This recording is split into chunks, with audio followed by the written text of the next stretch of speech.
یه چهارراه تو پایتخت یه کشوری هست که هر طرفش یه عبادتگاه برای یه دینه.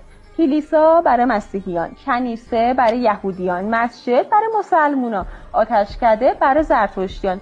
درست حدس زدین، اون شهر تهران پایتخت ایرانه، به تقاطع خیابون جمهوری و 30 تیر میگن چهارراه ادیان. چرا؟ چون اگه چهارراه رو چند قدم بیای بالا میرسی به کلیسای مریم مقدس که 90 سالشه و دقیقاً روبروش آتشکده آدریان زرتشتیایی که آتیش داخلش حدود 90 ساله که روشنه.